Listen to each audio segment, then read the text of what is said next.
So by 2030, $100,000 will be equivalent to around 65,000. Effectively, this means that the natural level or percentage-wise average inflation will increase, which is not a surprise. And of course, we're not speaking about the CPI report. We're not talking about the production increase of the inflation. We're talking about the actual inflation that is not calculated based on the real basket of goods and services that people truly buy on a daily basis.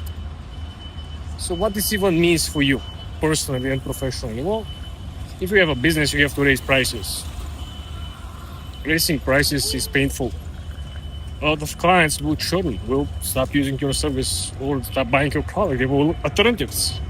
Recent studies that were published last month indicate that when the grocery prices increase, all the major shoppers, people who usually shop at least once a week in the grocery store, right, they stop buying branded stuff. They stop buying the brands of the grocery chain. For example, if before you used to buy some French provolone cheese, you used to buy, let's say, Italian, whatever, tomatoes. Now people go and buy the local Walmart brand, Target brand, local Target Trader Joe brand, right?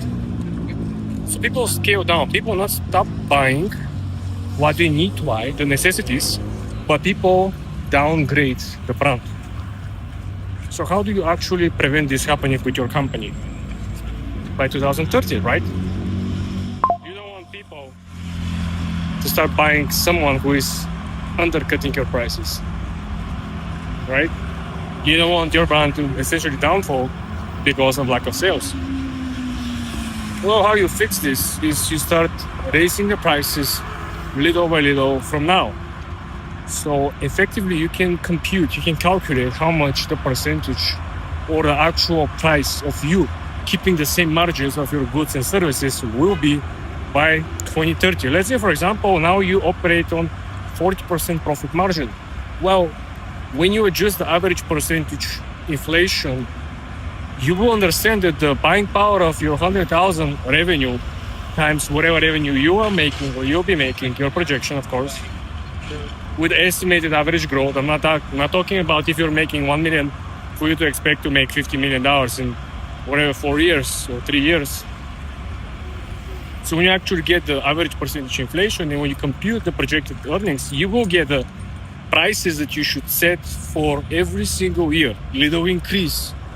Maybe you will have to increase the prices every quarter, which means 4 times a year you will increase the prices, which basically means that every 4 years you have to meet this average percentage increase quota. Not to make more money, just to keep making the same margins. Understood? Not many business owners understand that, because this is not the basic economics. Basic economics is just following whatever the Bureau of Labor Statistics reports. People take their word as a nominal of value and truth. And I said, the models that they're using are not accurate because they don't really compute what people actually buy and sell. True inflation only measures on the individual basis. If I buy 10 products or services every single week, and these 10 product services are not included in the basket that Bureau of Labor Statistics measure, they don't really measure my personal inflation that I've got on products and services I buy or purchase. So it's all random. In most cases, is pretty irrelevant. So here is how we're going to approach the situation in your business. You are going to compute your potential revenue, and you're going to compute your prices adjusted with inflation. You're going to take the average percentage inflation. You're going to get any number between, I would say, 4 to 6%, because we're printing more money right now. Federal Reserve is printing more money right now. So you need to understand that when you take this average percentage interest between 4 to 6%, and you apply this spread out through the next 4 years, you will get the number that you should actually use, increasing the prices every quarter or every couple of months until the year of 2030. So when the year 2030 comes, you can keep your clients you can keep your revenue. Your buying power will be the same because you adjusted the prices with inflation, and you effectively didn't lose any clients because people used to having these small price bumps here and there. What will happen with other companies? They will be forced to increase the prices overnight.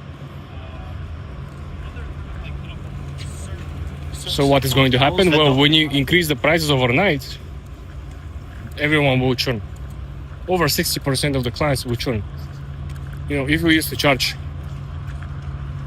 let's say $10, and you wake up in your business and you understand inflation has rose for the last 4 years, let's say 12%, and you have to increase the prices of your goods and services with another $6 or $7, you do understand no one was going to buy.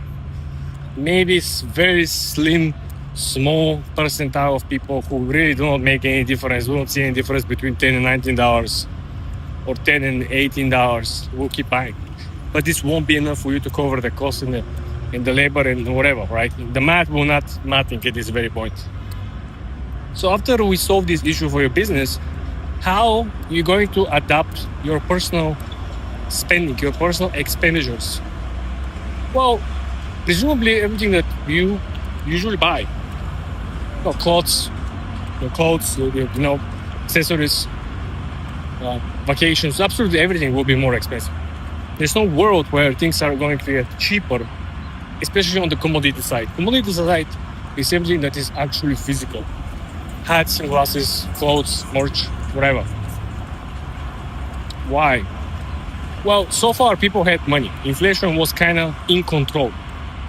But now with all the war spending, the inflation has gone out of control. So printing more money was required for keeping up with the war activities. So why this changed the math? Well, when everything got so expensive and when the money started losing faster and faster their value, people stopped buying as much as merchandise. So all this fast fashion, cheap shirts, cheap pants, they stopped working because they don't produce. The company cannot use the economy of scale anymore. So the company cannot produce 100,000 t-shirts a day for a cost basis of 74 cents, right?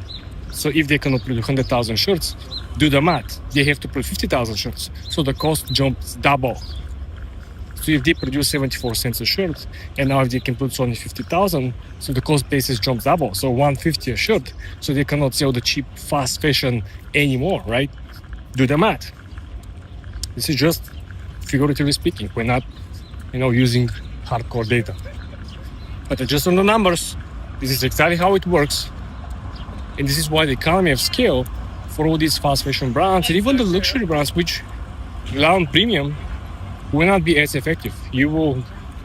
I'm expecting to see, listen up, I'm expecting to see, this is a very large speculation, but I'm expecting to see more and more people actually to start stocking up luxuries brands. I'm talking about high quality premium. I'm talking about cashmere coats. I'm talking about baby alpaca coats. I'm talking about, probably some of these females, purses that are limited edition. I'm expecting people to actually store value and exchange their money for some of these physical, limited edition, in high demand goods. Because this is definitely some way of, I would say, leverage and hedge against the market uncertainty. Because in the AI bubble, it's still 50-50. You still know, is the market going to bust or is the market going to continue running, right? We still have more tech companies to report earnings later this month. So pay very close attention. This is my largest and biggest speculation. I personally have purchased a couple of, I would say, relatively expensive clothing.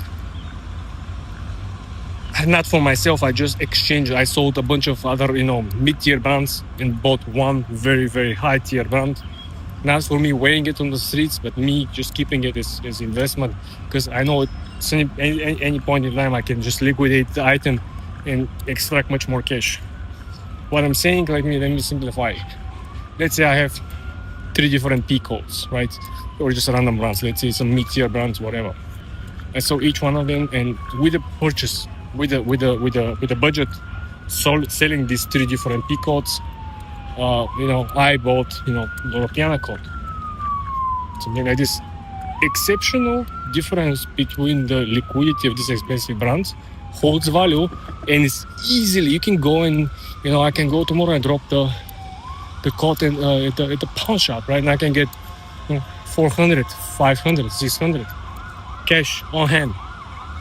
You cannot do this same thing with mid-tier brands. No one cares. Yeah, cool jacket, man. Yeah, I don't want to buy it.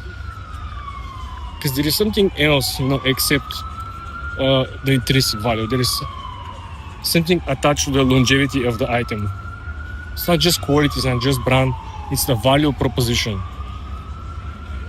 So keep this in mind. This is probably one of the biggest speculation, but something to keep in mind, okay?